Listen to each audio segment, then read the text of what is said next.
Hi friends, welcome to my channel Study with Ishani.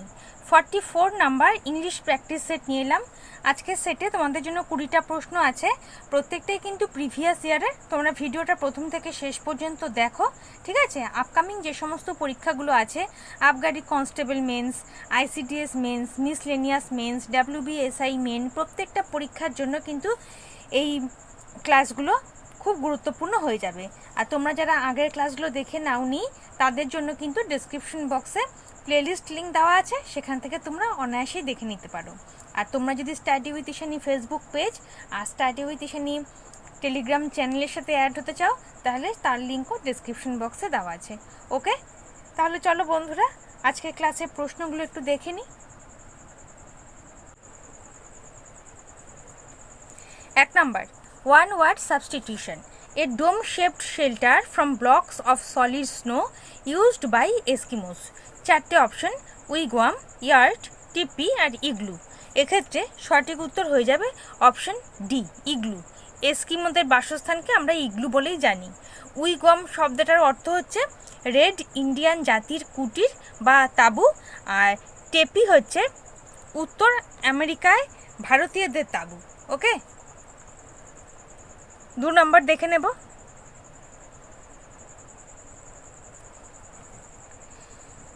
Select the wrongly spelled word. 4টে দেখো option, medieval, measure, magazine আর mechanic. তোমাদের একটু সময় দিচ্ছি, তোমরা দেখে নাও কোনটা রংলি স্পেলড আছে। সঠিক উত্তর হয়ে যাবে এখানে মেকানিক, অপশন ডি। মেকানিক বানানটা ভুল আছে, সঠিক হবে MECHANIC,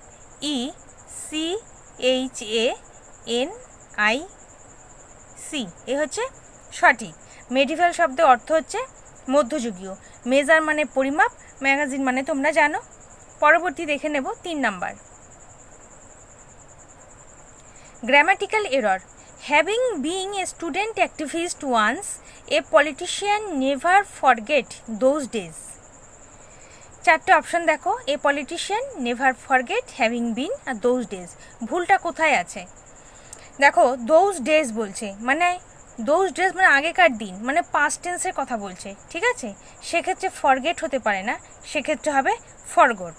তাহলে having being a student activist once, a politician never forgot those days. Okay, সেক্ষেত্রে ভুল কোথায়? Option B, option B. পরবর্তী 4 নাম্বার দেখব। Select the correct passive form of the given sentence. Your behaviour annoys me greatly. তাহলে correct passive form কোনটা? প্রথম অপশনে দেখো, আই ওয়াজ গ্রেটলি। ওয়াজ বলছে পাস্ট টেন্স, কিন্তু আমাদের সেন্টেন্সে পাস্ট টেন্সের কথা বলেনি, প্রেজেন্ট টেন্সের কথা বলছে। আর অ্যানয়েডের পর কখনো বাই হয় না, অ্যানয়েডের পর হামেশা অ্যানয়েড অ্যাট হবে। হ্যাঁ, fixed preposition. Annoyed at, surprised at, shocked at, angry at. Okay, সেক্ষেত্রে সঠিক উত্তর হয়ে যাবে option C, I am greatly annoyed at your behaviour, option C.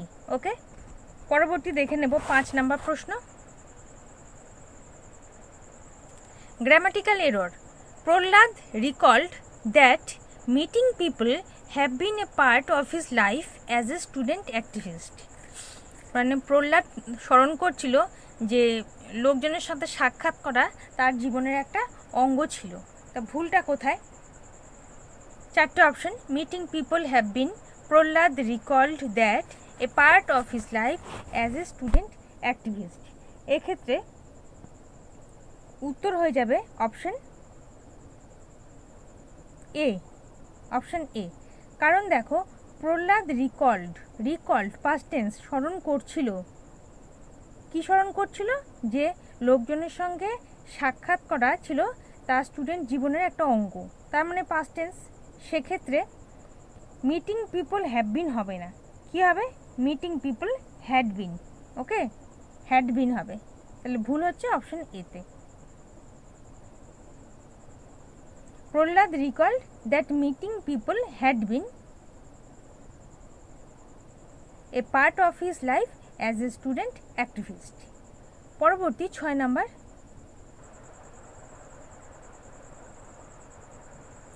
Select the most appropriate indirect form of the given sentence.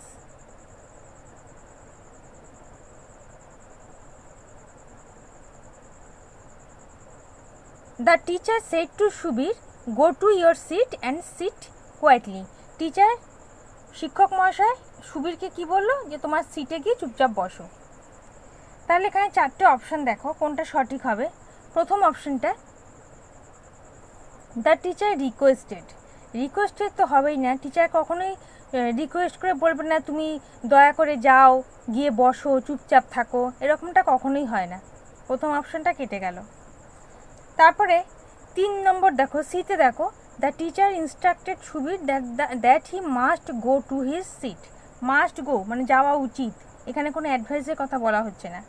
Okay, D অপশনে দেখো the teacher told Subir to go to your seat. Your হবে না, your আমাদের সেন্টেন্সই আছে, সেক্ষেত্রে কী হয়ে যাবে, his হয়ে যাবে। সুতরাং সি অপশন ডি অপশন সব কাটা। তাহলে সঠিক উত্তর হবে option B, the teacher instructed Subir to go to his seat and sit quietly. Okay, option B. পরবর্তী দেখে নেব 7 নম্বর প্রশ্ন, জাম্বেল সেন্টেন্স দেখে নেব। তো জাম্বেল সেন্টেন্স আমি তোমাদের কীভাবে দেখতে বলেছিলাম, অপশন দেখে, ঠিক আছে। যদি আমি 4 নম্বর অপশনটা ধরি, বি দিয়ে শুরু, but this past time, but দিয়ে কোনো সেন্টেন্স শুরু হতে পারে না, এই অপশনটা কাটা। আচ্ছা, যদি আমি এই অপশনটা 2 নম্বর অপশনটা দেখি, সি দিয়ে শুরু হচ্ছে, ইট is really a thrilling exercise. It is really দিয়ে সেন্টেন্স শুরু হবে না, সুতরাং এটা কেটে গেল। তাহলে এটা কনফার্ম যে ডি দিয়ে আমাদের শুরু হবে, কারণ 1 নম্বরও ডি দিয়ে শুরু হয়েছে আর 3 নম্বরও ডি দিয়ে শুরু হয়েছে, তাহলে ডি কনফার্ম, ডি দিয়ে শুরু হবে। Flying kites is my favourite past time. Flying kites is my favourite past time. এবার আমাদের সিদ্ধান্ত নিতে হবে, ডি এর পর অপশান এতে ডি এর পর সি আছে, আর অপশান 3-এ ডি এর পর বি আছে। তাহলে আমাদের ডি এর পর কী হবে, ডি এর পর যদি সি দেখি, flying kids is my favourite pastime. তারপরে C, it is really a thrilling exercise. Thrilling exercise কাকে বলছে, এই ফ্লাইং কাইট এটাকে বলছে, তাহলে ডি এর পর সি। তারপরে B, but this pastime is getting out of favour now, তারপরে পাস্ট টাইমের কথা বলছে। ওকে, তাহলে ডি সি বি। তারপরে it is because nowadays people have no time for recreation. এখন মানুষের হাতে রিক্রিয়েশনের জন্য অত সময় নেই, ডি সি বি এ। ঠিক আছে, তাহলে option 1 D C B A. আমি পেজটা ক্লিন করে আরেকবার উত্তরটা করে দিচ্ছি।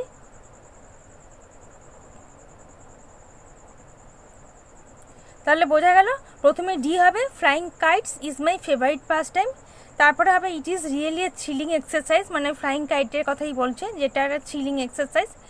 তারপরে বলছে but this pastime is getting out of favour now. ঠিক আছে, তারপরে বলছি it is because nowadays people have no time for recreation. এখন মানুষের হাতে রিক্রিয়েশনের জন্য অত সময় নেই, তাহলে অপশন 1। পরবর্তী 8 number, select the correct passive form of the given sentence. Did you receive my letter. যখন কোনো ইন্টারোগেটিভ সেন্টেন্স ডিড দিয়ে শুরু হয় তখন তার প্যাসিভ হবে কি, ওয়াজ বা ওয়্যার দিয়ে হবে, তাই তো। ডিড দিয়ে শুরু হচ্ছে ইন্টারোগেটিভ সেন্টেন্স, সেক্ষেত্রে প্যাসিভ হবে ওয়াজ দিয়ে বা ওয়্যার দিয়ে।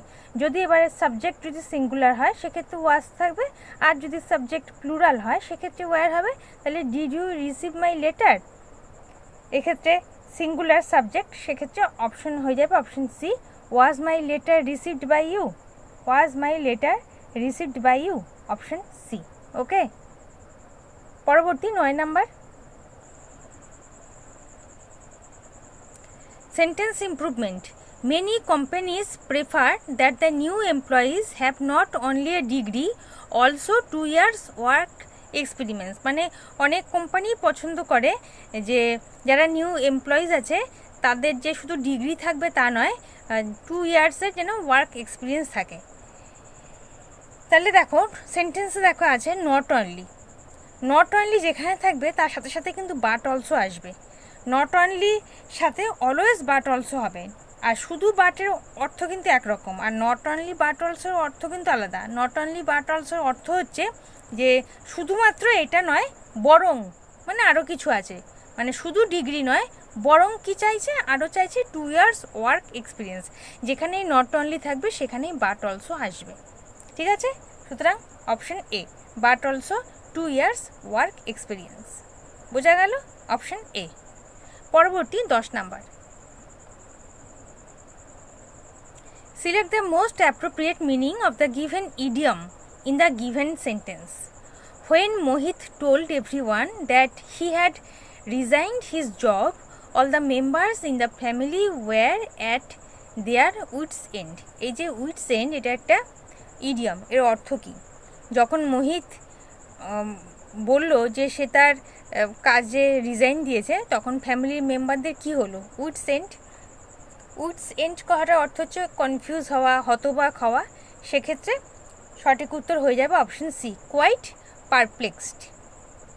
পারপ্লেক্সড মানেও হতবাক হওয়া, অপশন সি। তাহলে উইটস এন্ডসের এই ইডিয়মটার মানে হচ্ছে কোয়াইট পারপ্লেক্সড, হতবাক হওয়া, কনফিউজ হওয়া। ওকে, 11 নম্বর। 11 নম্বরে আছে grammatical error. I was surprised to see as Abhik could write such good poems in Hindi. আমি এটা দেখে খুব অবাক হলাম যে অভিক এত সুন্দর হিন্দিতে পোয়েম লিখতে পারে। 4টে অপশন দেখো, to see as Abhik, I was surprised, such good poems in Hindi, could write. তাহলে এররটা কোথায় আছে? আই ওয়াজ সারপ্রাইজড, এখানে কোনো এরর নেই। Such good poems in Hindi, এখানেও কোনো এরর নেই। কুড রাইট, কোনো এরর নেই। এরর কোথায় আছে? I was surprise to see as, এখানে এরর আছে। কারণ কি দেখো, আমি এটা দেখে সারপ্রাইজড হলাম যে অভিক কুড রাইট, অভিক লিখতে পারে এত সুন্দর কবিতা হিন্দিতে। তাহলে যে বলছি, তাহলে সেক্ষেত্রে একটা দ্যাট আসবে, that. I was surprised to see that Ovik could write such good poems in Hindi. I was surprised to see এটা একটা clause, Ovik could write such good poems এটাও একটা ক্লজ। এই দুটো ক্লজকে জোড়ার জন্য একটা কনজাংশন দরকার, সেক্ষেত্রে দ্যাট। তাহলে অপশন এ। ঠিক আছে,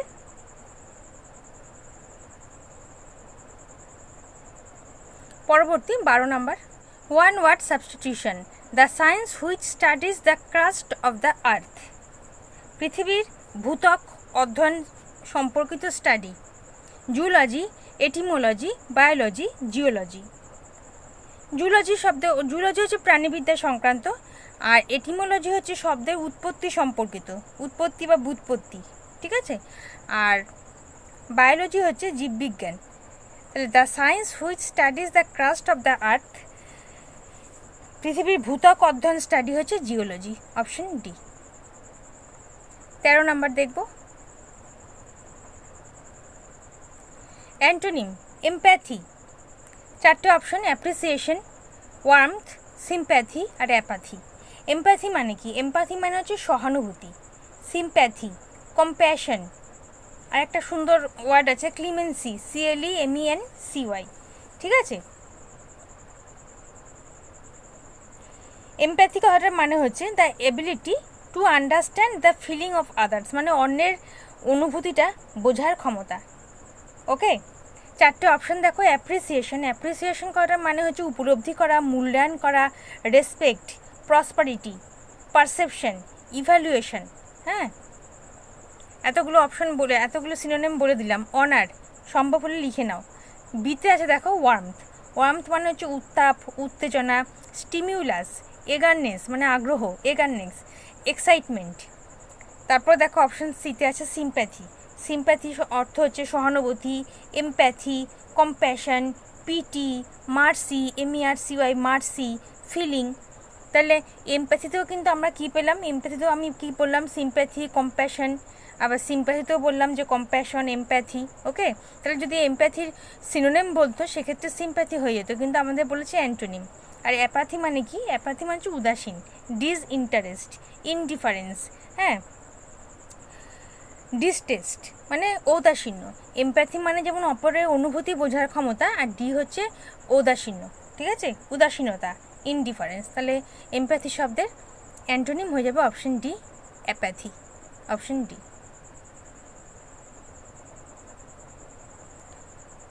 পরবর্তী 14 number,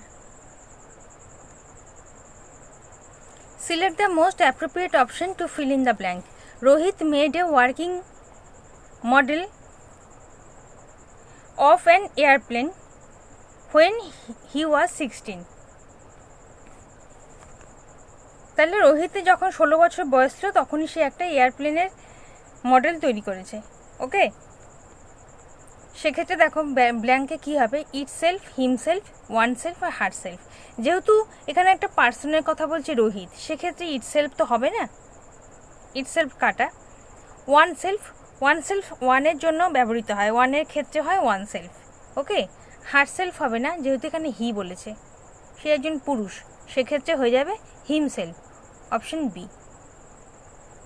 Rohit made a working model of an aeroplane himself when he was 16। যখন তার 16 বছর বয়স ছিল তখন রোহিতের যখন 16 বছর বয়স ছিল তখন রোহিত একটা এয়ারপ্লেনের মডেল তৈরি করেছিল।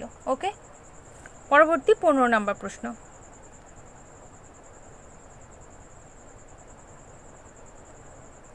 fill in the blank with the most appropriate idiom.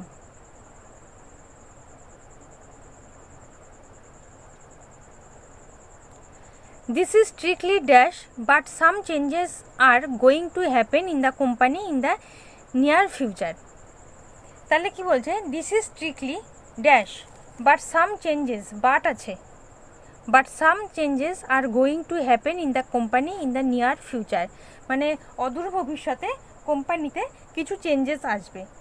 কিন্তু এটা এখন স্ট্রিক্টলি কী করা হয়েছে, একটা ইডিয়ম ব্যবহার করতে হবে। এক্ষেত্রে সঠিক হয়ে যাবে option D, of the record. Of the record কথাটার মানে হচ্ছে যে ফিউচারে চেঞ্জ হচ্ছে কিন্তু এখন হয়নি। অফ দ্য রেকর্ড মানে হচ্ছে পাবলিকলি অ্যানাউন্সমেন্ট হয়নি, অফিসিয়াল কোনো ঘোষণা হয়নি, ভবিষ্যতে চেঞ্জ হবে। তাহলে this is strictly of the record. হ্যাঁ, এটা এখনও পাবলিকলি ঘোষণা হয়নি, but some changes are going to happen in the company in the near future. অদূর ভবিষ্যতে কোম্পানিতে কিছু রদবদল আসবে, সেটা এখনও ঘোষণা হয়নি। অফ দ্য রেকর্ড মানে হচ্ছে পাবলিকলি অ্যানাউন্সমেন্ট হয়নি। ওকে, অফিসিয়ালি কোনো অ্যানাউন্সমেন্ট হয়নি, অপশন ডি। 16 নম্বর প্রশ্ন,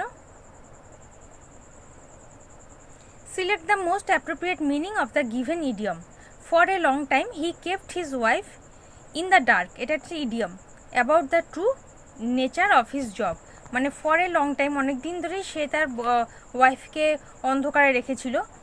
কি বিষয়, about the true nature of his job, তার কাজের প্রকৃতিটা কি এটা সে জানতে দেয়নি, অন্ধকারে রেখেছিল। এই ইন দ্য ডার্ক, এই ইডিয়মটার মানে কি, ইডিয়মটার মানে হচ্ছে ইন ইগনোরেন্স, লুকিয়ে রাখা, option C, in ignorance. 17 number, one word substitution, the cultivation of grape wines. 4টে অপশন দেখো, agriculture, horticulture, viticulture, sericulture. Agriculture তোমরা সবাই জানো, হর্টিকালচার হচ্ছে ফ্রুট নিয়ে, ভিটিকালচার হচ্ছে আঙুরের চাষ, আর সেরিকালচার হচ্ছে সিল্কওয়ার্ম। তা হর্টিকালচার ফ্রুট, কিন্তু এখানে একটা বিশেষ ফ্রুটের কথা বলা হয়েছে, আঙুরের কথা বলা হয়েছে, the cultivation of grape vines, সেক্ষেত্রে হয়ে যাবে অপশন সি, ভিটিকালচার। আঙুরের চাষকে বলা হয় ভিটিকালচার। পরবর্তী 18 নম্বর, সিনোনিম, এভিডেন্স। এভিডেন্সের synonym, indication, refutation, denial, concealment. এবার আমাদের জানতে হবে এভিডেন্স শব্দের অর্থ কী। এভিডেন্স শব্দের অর্থ তোমরা প্রত্যেকে জানো, প্রুফ, টেস্টিমনি, টেস্টিমনি মানে হচ্ছে সাক্ষ্য প্রমাণ, রেকর্ড, সিমটম, ইন্ডিকেশন। দেখো অপশন এতে ইন্ডিকেশন আছে।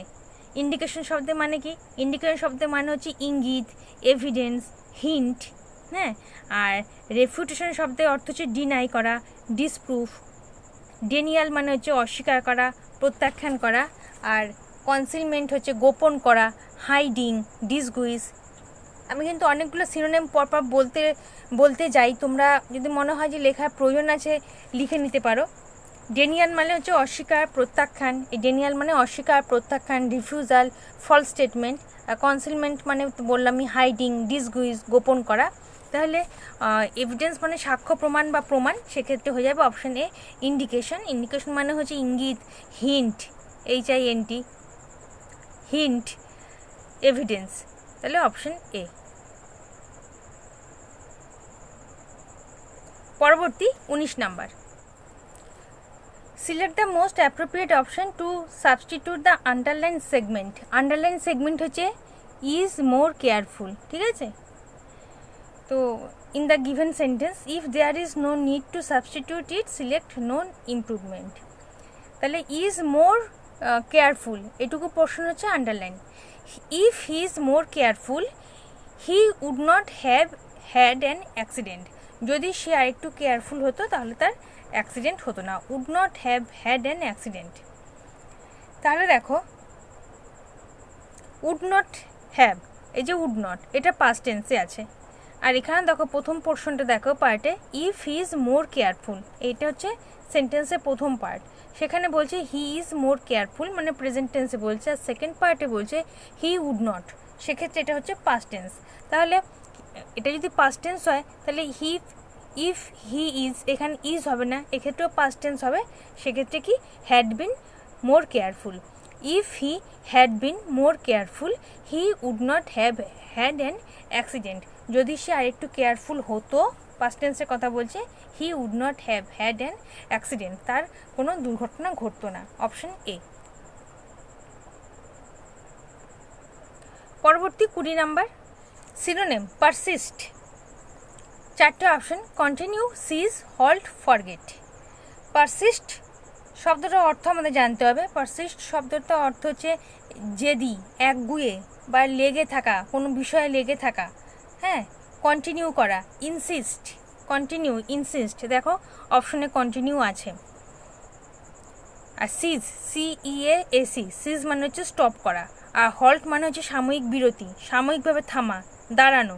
ডিসকন্টিনিউ, ইন্টারমিট, দেখবে যখন মুভি আমরা দেখি না, তার মাঝখানে হঠাৎ করে লেখা আসে না ইন্টারমিশন, মানে সাময়িক বিরতি, ক্লোজ ডাউন। আর ফরগেট মানে তোমরা সবাই জানো। তাহলে পারসিস্ট এটা হচ্ছে লেগে থাকা, সেক্ষেত্রে হয়ে যাবে option A continue, option A. Okay, তাহলে বন্ধুরা এই ছিল আজকের সেটে তোমাদের জন্য 20টা প্রশ্ন। ক্লাস ভালো লাগলে লাইক করো, কমেন্ট করো, শেয়ার করে দাও, যাতে তোমাদের হাত ধরে আমার এই ভিডিওটা আরও অনেকের কাছে পৌঁছে যেতে পারে। আর আমার নতুন বন্ধুরা প্লিজ চ্যানেলটাকে সাবস্ক্রাইব করো, বেল আইকনটা প্রেস করো, যাতে আমার ভিডিওর পরবর্তী নোটিফিকেশন তোমাদের কাছে সঠিক সময়ে পৌঁছে যায়। আর যারা ইতিমধ্যে এই চ্যানেলটাকে সাবস্ক্রাইব করে দিয়েছো তাদেরকে অসংখ্য ধন্যবাদ। তোমরা স্টাডি উইথ ঈশানী এই ফেসবুক পেজ আর স্টাডি উইথ ঈশানী এই টেলিগ্রাম চ্যানেলের সাথে জয়েন হয়ে যেতে পারো। ফেসবুক পেজ আর টেলিগ্রাম চ্যানেলের লিঙ্ক ডেসক্রিপশন বক্সে দেওয়া আছে। আর ডেসক্রিপশন বক্সে দেওয়া আছে এই 1 থেকে 44 পর্যন্ত যতগুলো আমি ইংলিশ ক্লাস করালাম তার প্লেলিস্ট লিঙ্ক। এছাড়াও আমার চ্যানেলে কিছু ইংরেজি ক্লাস করানো হয়েছে যেগুলো সকল প্রকার কম্পিটিটিভ এক্সামের জন্য গুরুত্বপূর্ণ, সেগুলো তোমরা দেখতে পারো, তারও প্লেলিস্ট লিঙ্ক দেওয়া আছে। ওকে, আজ এই পর্যন্ত, দেখা হবে পরের ভিডিওতে। ভালো থেকো, বাই।